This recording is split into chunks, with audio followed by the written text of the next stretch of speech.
last trying to raise 10. 1110, 911 in progress.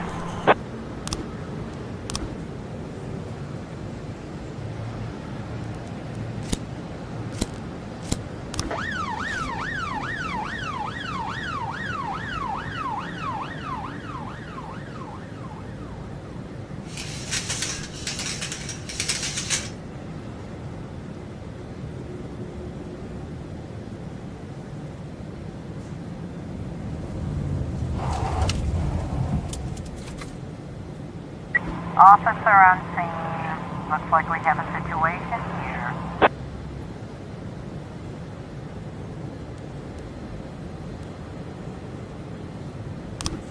(911) complete. 910C in progress.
Nine ten C complete.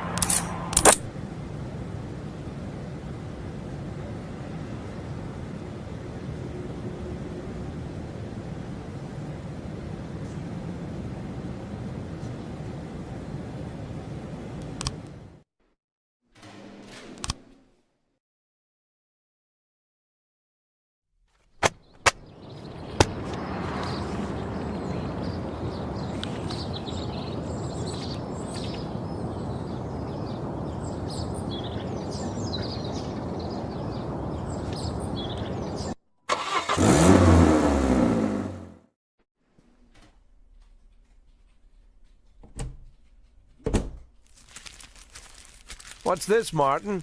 Think that'll cover breakfast? Good Lord, Jack. You should knock. Don't worry, Martin. I don't care what kind of business you're up to. Although on second thought, scratch that. I'm very interested in your business. In fact, that's why I'm here.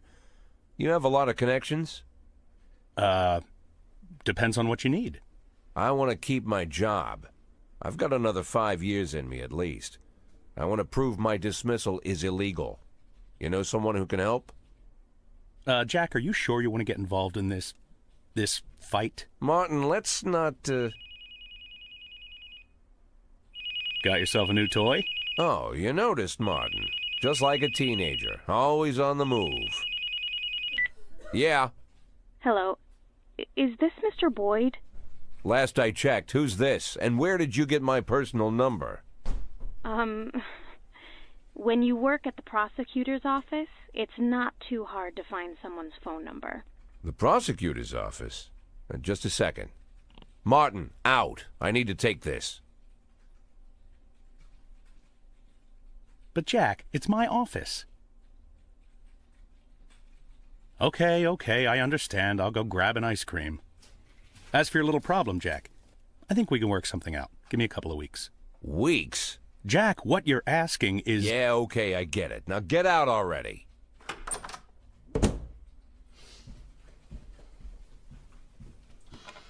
I'm sorry, what did you say your name was? My name is Lana Berman. I'm the deputy prosecutor of Freeburg. Well, one of the deputies. Not even the first deputy, to tell you the truth. How can I help you, Miss Berman? I don't know how to say this, Mr. Boyd. You see, Mr. Boyd, I'm in line to be the next prosecutor of Freeburg, and apparently that's happening quite soon. Soon? Shia Broom was just re-elected for a new term. Yes, but she'll be resigning in February. She's she's suffering from a heart condition, so she's chosen a replacement to carry out her term. And she chose me. You have no idea of the scandal, Mr. Boyd. I've only been at the prosecutor's office for half a year, and she chose me. It's incredible. That really is unbelievable, Miss Berman. But what's it got to do with me?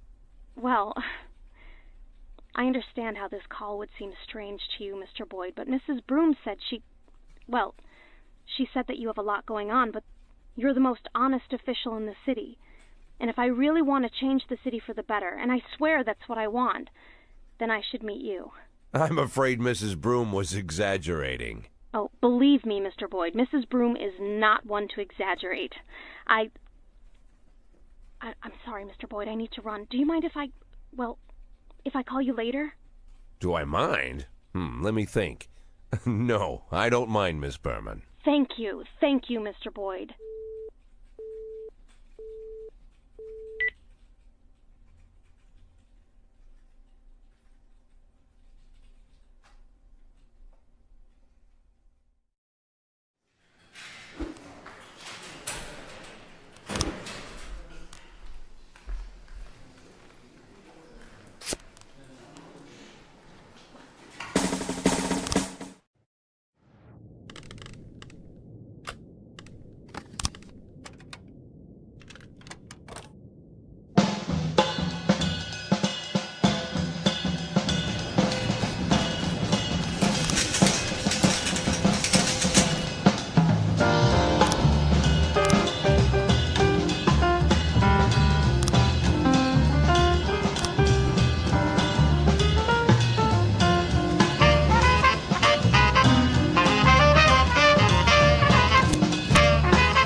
Progress. 113B in progress.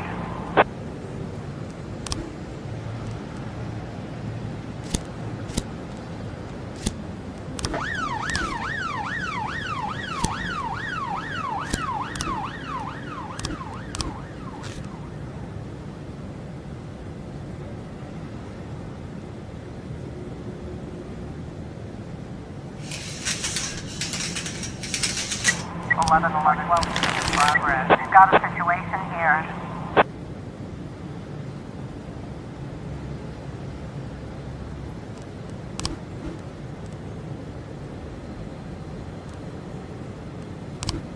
Nine 11.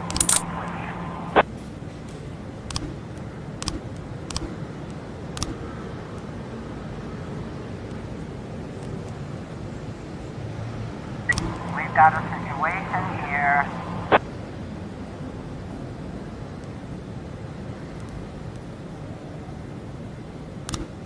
Nine 10 complete.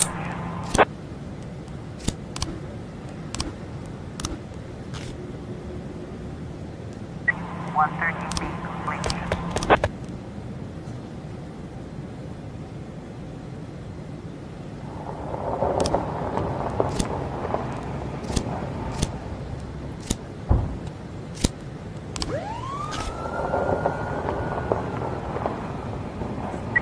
One 12 in progress.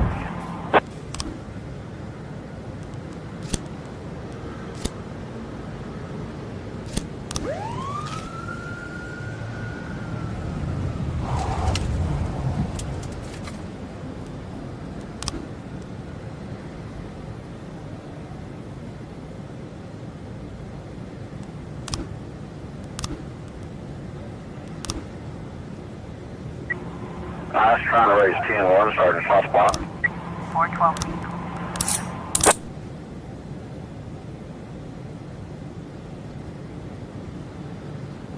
Officer on scene. Looks like we have a situation here.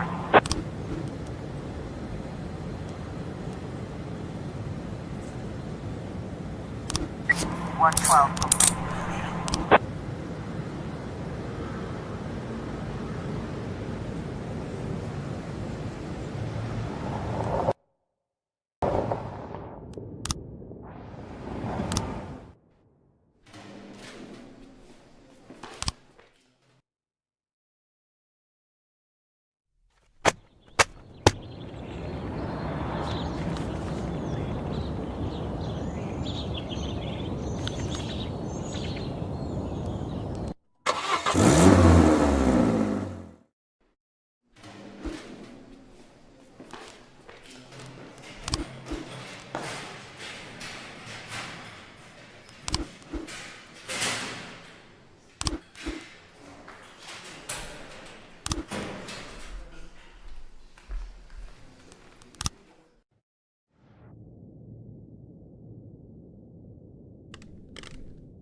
In progress.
Officer on scene.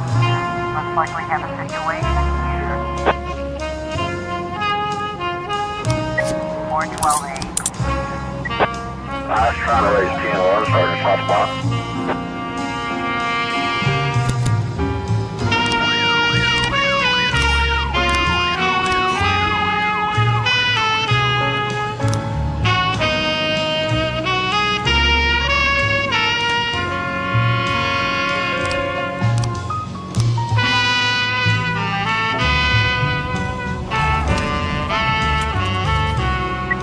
In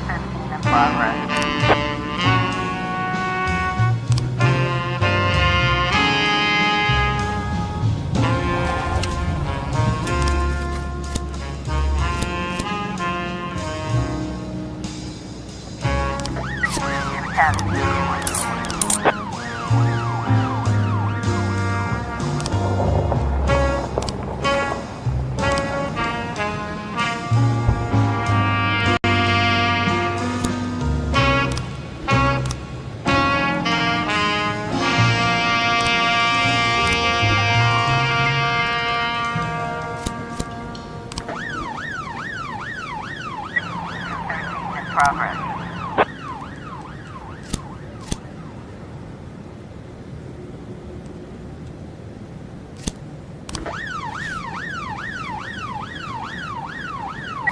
Progress.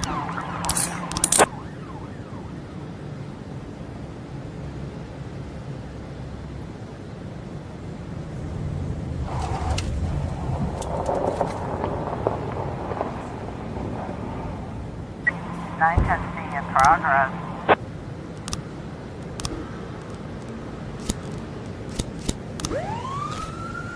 Officer on scene. Looks like we have a situation here.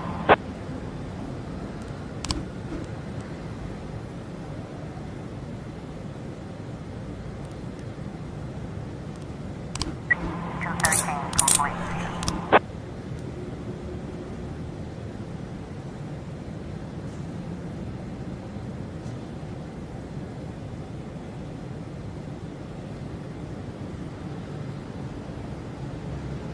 511 in progress. We've got a situation here.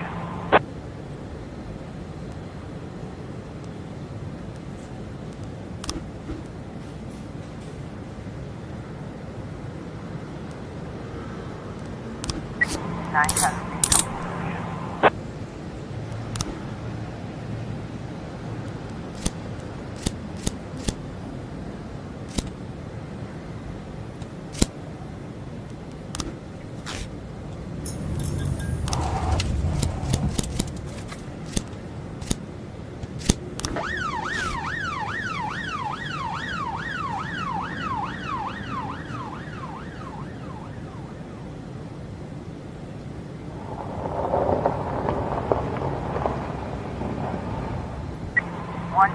Progress.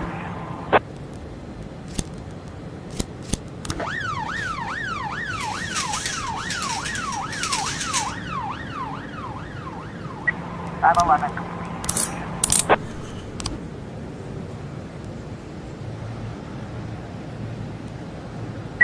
712 in progress. 110A complete.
Looks like we have a situation here.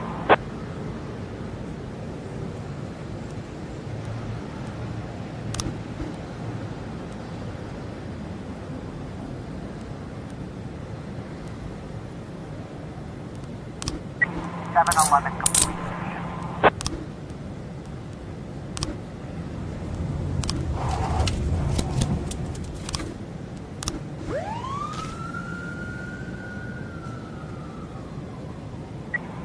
I was trying to raise 10-1, Sergeant Hotspot.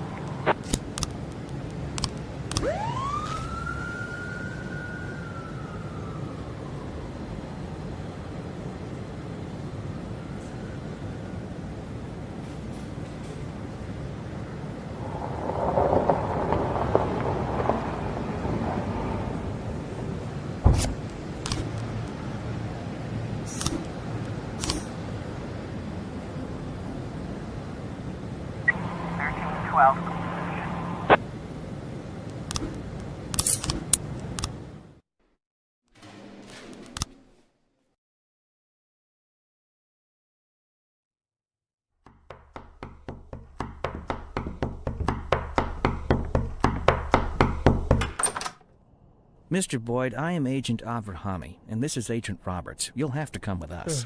What now? Oh. Please get dressed, Mr. Boyd. We'll wait for you in the car. Mr. Boyd, did you hear what I said? You know what? You boys can go to hell. I'm not going anywhere. Not right now, at least. You can come down to the police station during regular hours. You can't just come to my house while I'm sleeping, pull me out of bed without any breakfast. Right now, the only place I'm going is back to bed. I'm closing the door now, and if you... Jack, what's all this? I told everyone what a great sport you are and how fun it would be to play a little joke on you. Where's your sense of humor gone? Ethan, it's 5 in the morning. At this hour, the only thing that'll get me laughing is one of you feds slipping on a banana peel. Well, what'd I tell you? He's such a joker. You're getting old, Ethan. You're getting fatter, Jack. And you're getting boring. And you're getting fired. Fine. You win. But you're still a snappy dresser, Jack. As I'm sure you can guess, we've got an assignment here in Freeburg. Come on, let's go. We'll fill you in at the scene. Oh, and I really am glad to see you, Jack. You have no idea.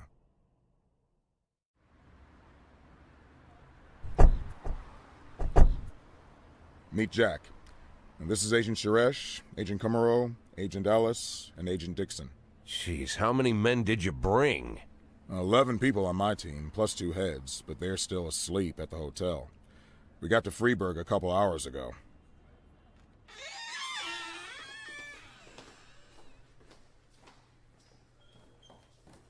Actually, I was asked not to communicate with the local police, at least until the press conference, but, well, you're a friend. And by the way, you're lucky you didn't have time for breakfast.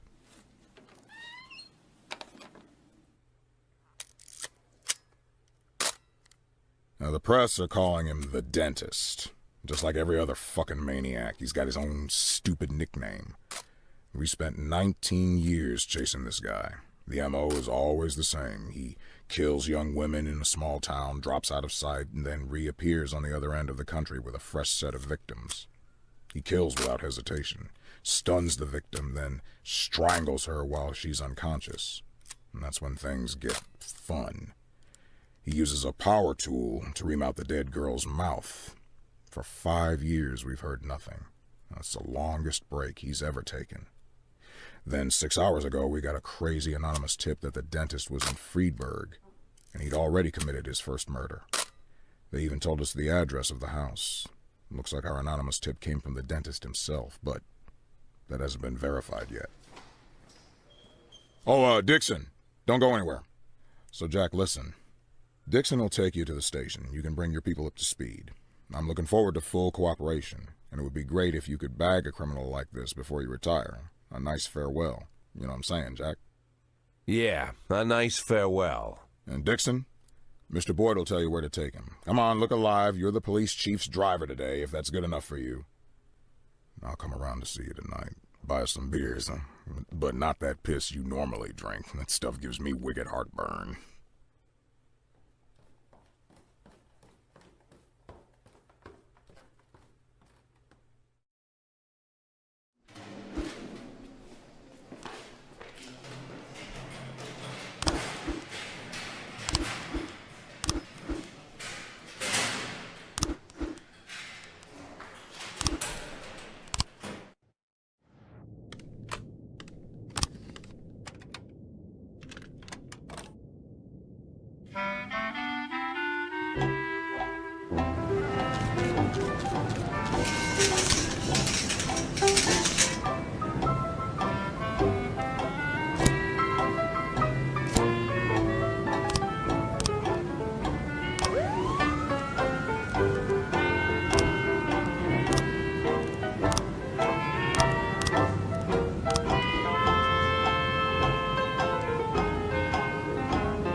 Love, love, oh love, careless love.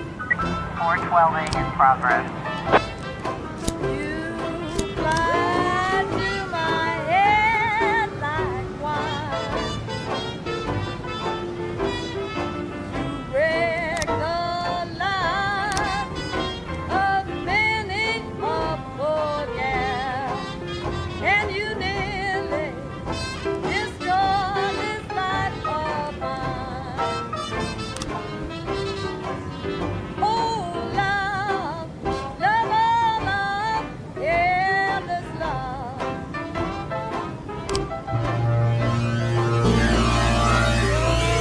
Touches of desire.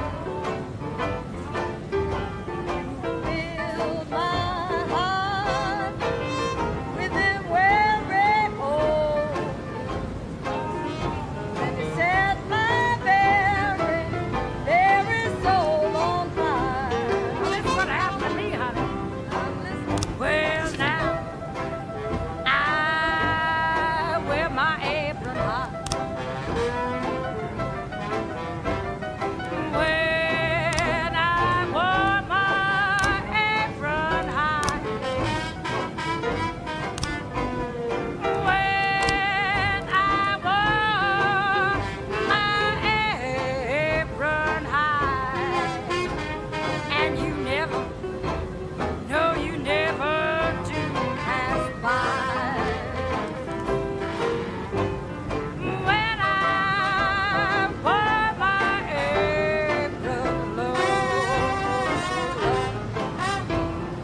when I wore my apron low, 410A in progress. when I wore my apron low, and you never, no, you never hung around my door. 412A.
have a situation here.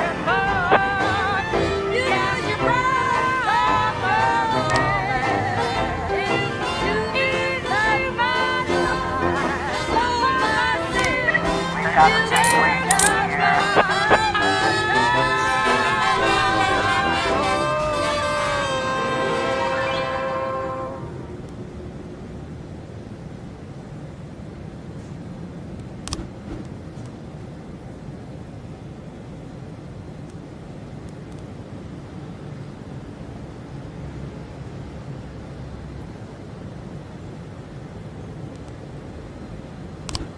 Nine 11. 811 in progress.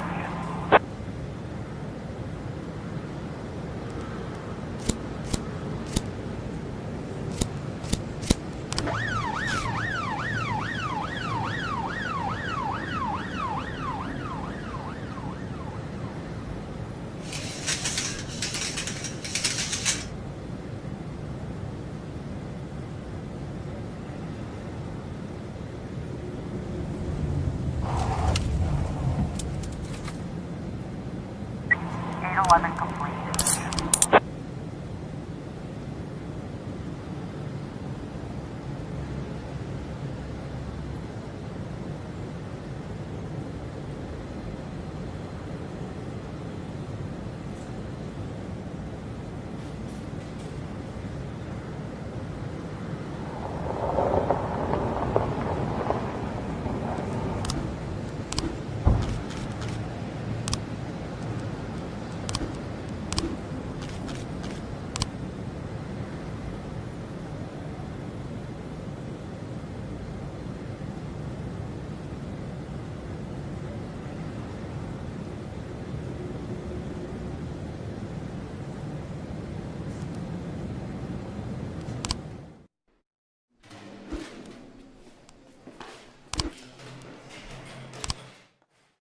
So I went downstairs figuring I'd find some mercenary or an escaped serial killer or some other lowlife I'd put away, right?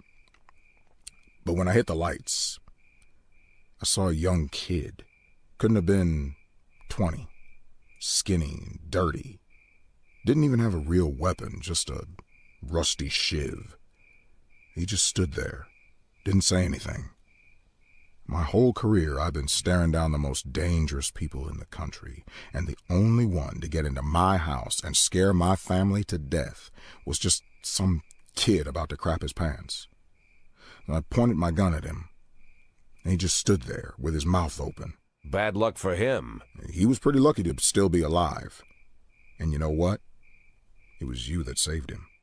I think you have me confused with somebody else, Ethan. No. Listen. All these years, me and Marla joked about how dangerous my job is. We figured that sooner or later someone would sneak into our house and cut us to pieces, yeah? Pretty dark jokes, but innocent enough. And Marla asks me not to jump into gunfights when she kisses me on the cheek before I leave for work. It's like we figured that if we joke about stuff like that, then it'll never actually happen. But, while I trained my gun at the kid's nose, I finally realized someone really can get into our house. Someone really can cut us to pieces. Now that it finally happened, I can't make any more jokes like that.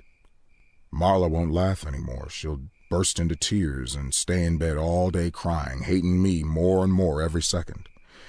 So I figured the only way out of the situation was to show her that if someone really does dare to break into our house, he's guaranteed to get a bullet in the face. He'll die right there on the living room carpet. God, Ethan, didn't know you were so bloodthirsty. I'm telling you, Jack, I was serious about shooting this kid right there where he stood.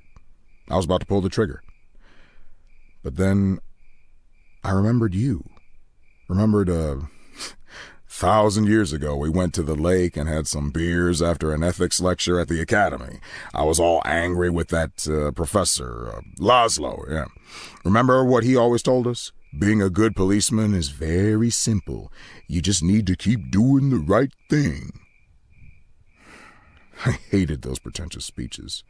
I cussed Laszlo up and down and said, if you always do what's right, you've turned yourself into a robot. And you just sat there, drunk eyes staring into the distance, and you were all calm and said, "No, Ethan, it's the other way around. To do the right thing takes everything you got as a human." I said that? Oh, what an idiot I was. Come on, Jack, it's not funny. When things get bad, it's those moments you gotta be hopeful and stay human. And I did just like you said. I stayed human. And then I slapped the cuffs on the kid in one quick move, just like Bobby Flash. Bobby Flash? What? You don't remember Evening Freeburg, the old news column? Stories about the cop hero Bobby Flash? I heard they even published a book a few years ago. Oh, that Bobby Flash. Yeah, that Bobby Flash. How can you not remember Bobby Flash? We all argued at junior high about which one of us would be Bobby Flash when he grows up. Oh, I'm no Bobby Flash. A hero cop would never think about shooting a terrified teenager.